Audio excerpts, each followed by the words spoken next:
No, the resignation. I said, I told the guys, the armed forces, all of them, and the police, generals, if you guys, I only need to talk. Do not give me that melodrama of coming to Malacanang with tanks and everything. Sabi ko, do not be, it's corny. All you have to do, because, you know, if you come here to fight, you'd be killing the soldiers and the Navy because they are here as and they would fight for me. Oh, are you stupid? Do not do that.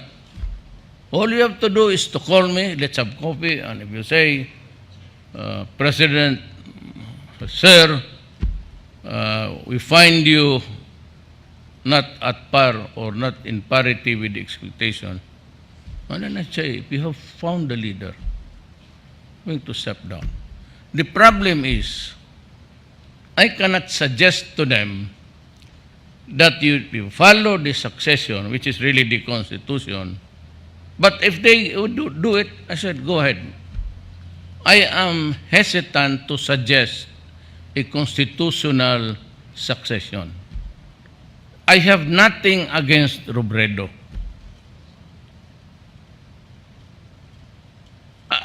She's a lawyer, and you have heard her talk. But I do not think she can improve on anything here. Of course, she will deny it. You can ask the hotbed of Shabu in the past years. I would not mention the name because it was Naga City. It was in Naga City, of which so I said, I would suggest to the military, you want the junta, look for the, or if you want yourself to be the junta, I said, line up here, I'll put you in your proper place. I, General, do hereby solemnly swear that as a regular junta member of this republic, then I go home to Davao and solve the problems of the country, because I will fail. I cannot do it, and so I have to admit to the people that I failed. So look for another one, and I'd be happy to go home. And you guys, you're the pressure in our society, you're the pressure groups that to formulate a public policy. And just saying, the money is with you. You can go ahead. You can suggest to them, but I am ready.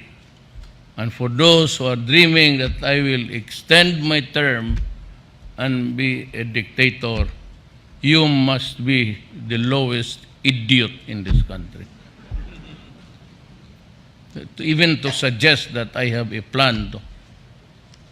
I am a lawyer, and I said, were it not for the fact that I do not believe in the competence of the Vice President, I'm ready to go. Anytime. So that is why I disregarded the 2 pages.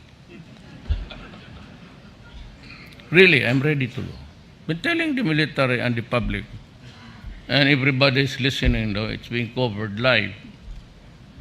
Kung may makita kayo na mas mahusay, if you think that there's somebody more competent, then by all means, place him.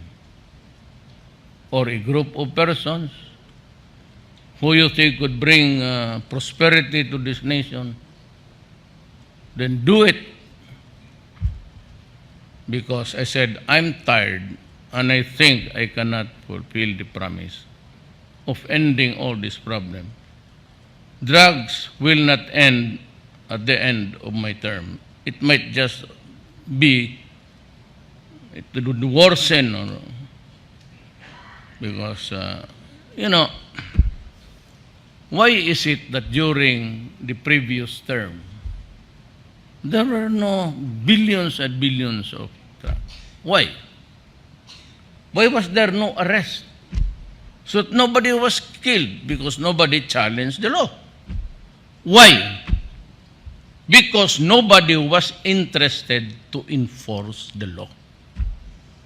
And the generals of the police were also running the show. And it was not until after I became the president and demanded from the military and police, you open to me. As an order, you open your records to me. And so I got this list. I said, well, everybody there in that list are dead, most of them.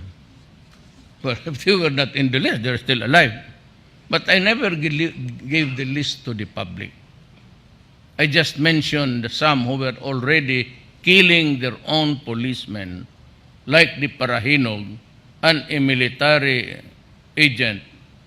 Until now, we do not know where their carcass are, what happened to their bodies.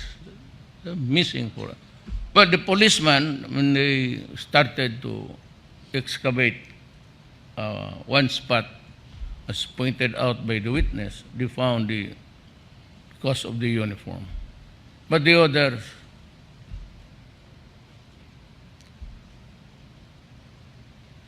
so he was flaunting. There was no government in Osamis.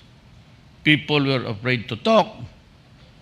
But the economy of, the domestic economy of Osamis City was great.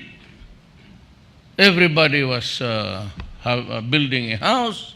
Everybody was opening a legit, because most of the people there were the couriers of their mayor, selling shabu to other places, other cities, and other provinces. So, just be careful about the next president. You have to give him enough elbow room to move. Because if you constrict it squarely and demand the slightest move, when I ordered the removal of those guys who hung around every night, almost half naked, and if they feel that they need a fix, they would just go there and stage a hold-up, and sometimes they kill. Just what happened with the prosecutor of the ombudsman.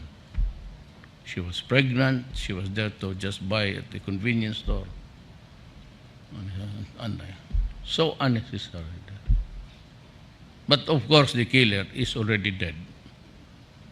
I would also tell you that. That's the play outside of Cebu. Now it's billions. The previous arrest was done with the cylinder thing. It was placed there, just like the metal that was, the magnet that was lifted, taken from. So I'm just warning you. But we have a very good military, and with just a few scalawags.